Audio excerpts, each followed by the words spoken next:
Why, hello! So, in this video today, I'm going to talk about wool dreads. Specifically how I make wool dreads, not how the other people on the interwebs make wool dreads. So, when I make them, I don't have an actual seller here, like a wool place that I could go to buy my wool. So, I tend to turn to the internet. Fridge made a noise. I tend to turn to the internet for when I buy my wool. So on Instagram, I know I'm bringing up my Instagram, sorry.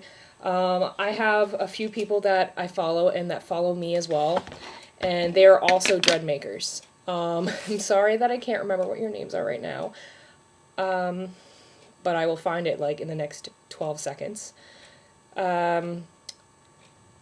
So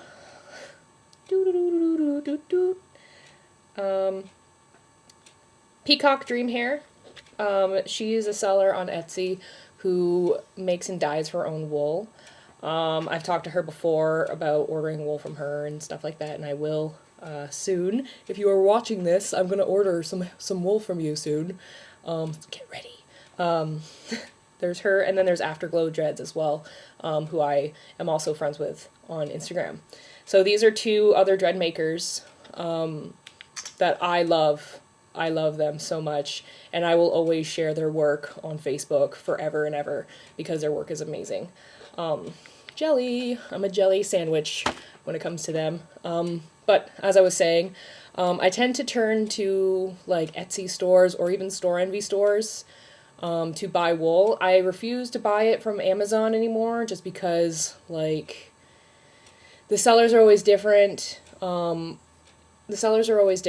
of the time, like I get the wool and it's not like the color of the picture or something, and it's just not a good time for me. So I tend to turn to Etsy where I can actually talk to the seller and be like, hey, can you do it this way, blah, blah, blah, and then they'll do it for you, and then they'll send it to you, and whatever.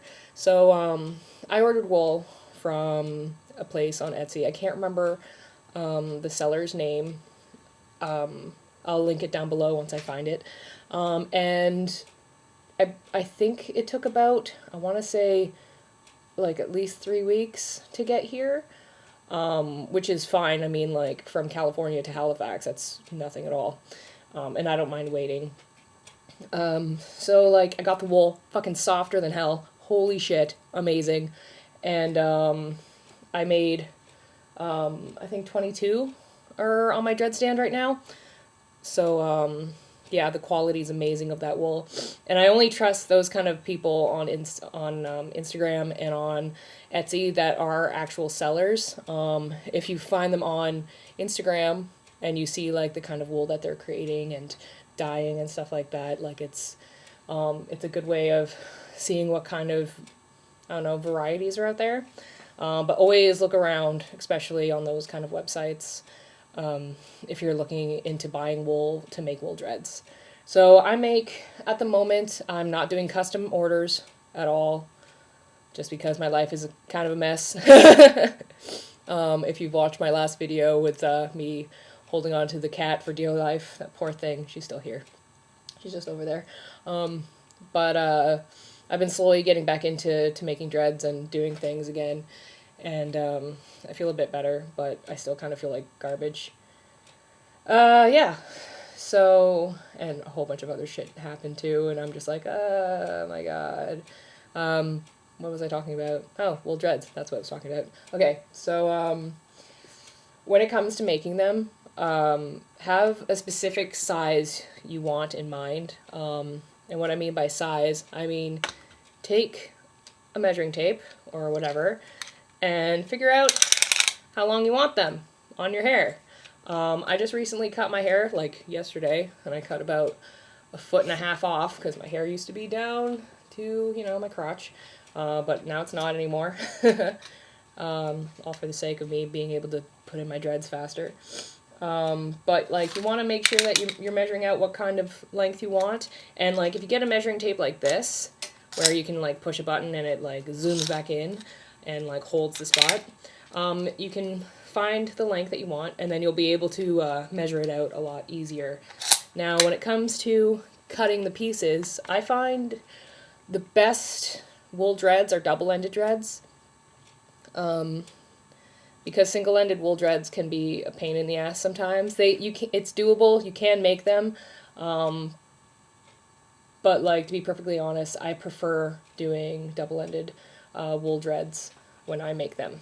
So when you have your length of your dreads picked out, keep that in mind that that's only half of the dread, so it has to be longer, like double that, obviously, if you're making double-ended dreads.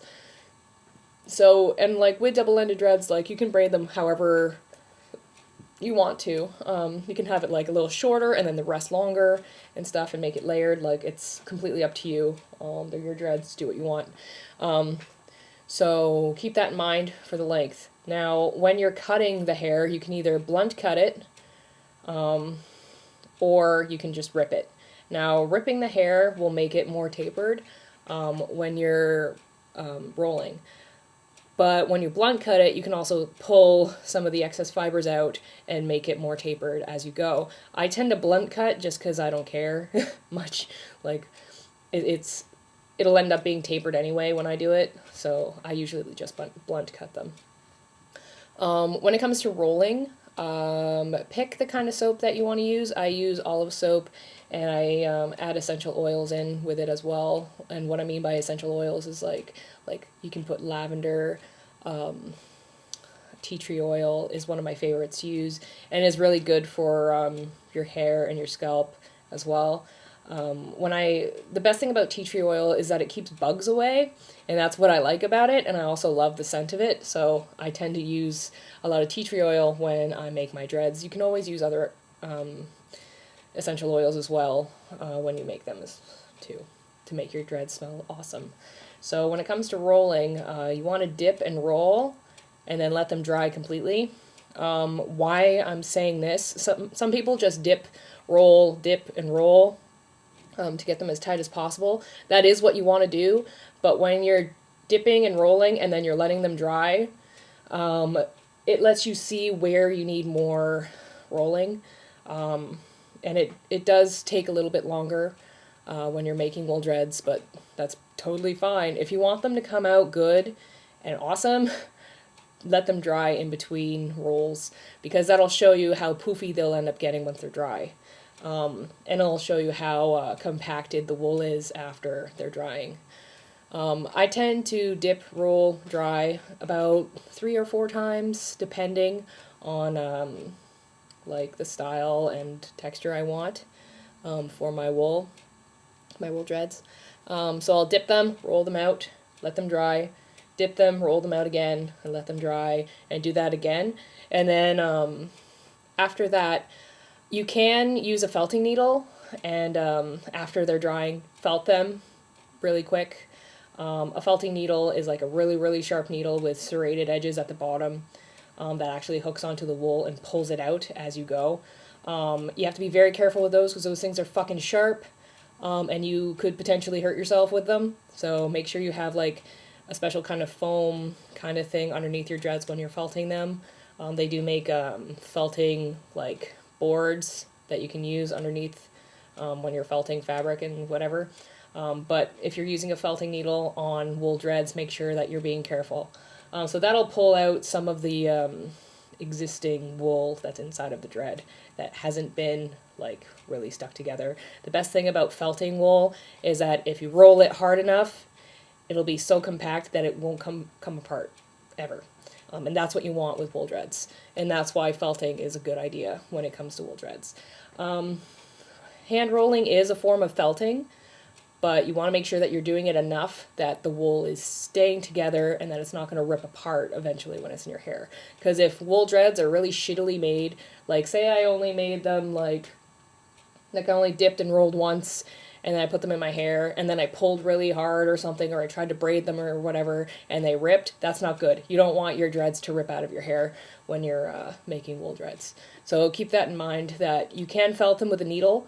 I always will recommend that. I just find it takes a long time, so I tend to dip and roll more than necessary. Like I do it about 3 or 4 times when I do make wool dreads.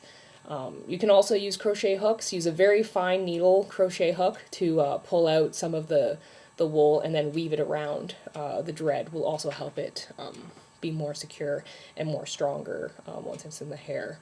When it comes to dyeing wool, you want to be careful because most dyes that you can use for wool is like a hot dye kind of thing, and you just make a bath with like a pot of water and you mix up the dye and then you dip dye them. That's usually what I used to do when it came to like dyeing wool. Nowadays I just kind of just buy it pre-dyed on like Etsy or whatever. I just find that so much easier for me. But yeah, like I said, when it comes to wool dreads, you just want to make sure that you're dipping and rolling and letting it dry so you know exactly what parts of the dreads need more work. You can always felt if you want to with a felting needle. That's perfectly fine. You can crochet them with a crochet hook. That's really fine too. The tip, that is, a very fine tip. And don't be afraid to mix and match your dreads either. Like, I've had sets where it's like half wool, half synthetic hair. I've made dreads that were like half wool and half synthetic too. Like, it's totally fine and looks fucking awesome if you do it. And yeah, don't be afraid to experiment with your hair. As it's been with like my kind of like clientele, like I have a very vast like type of people that like buy dreads from me, like around the world and stuff like that. So you want to make sure that like you have good quality dreads if you're going to be selling them, like I do. I haven't really sold any in a while. Most of them have been like email request kind of things. And via PayPal or whatever. But yeah, so that's pretty much how I do the thing when it comes to wool dreads. I hope that this answered some of your questions. This is kind of like a rambly video. And yeah, thank you guys for watching. And for those that didn't notice, yes, my Deadpool blanket is right here. Yes, I've been like worming it around my apartment for the past couple months since I got it. And it's my favorite thing that my boyfriend bought me for Christmas. That and Deadpool's like pretty much on my birthday. How awesome is that? Anyway, okay, I'm leaving now. Bye.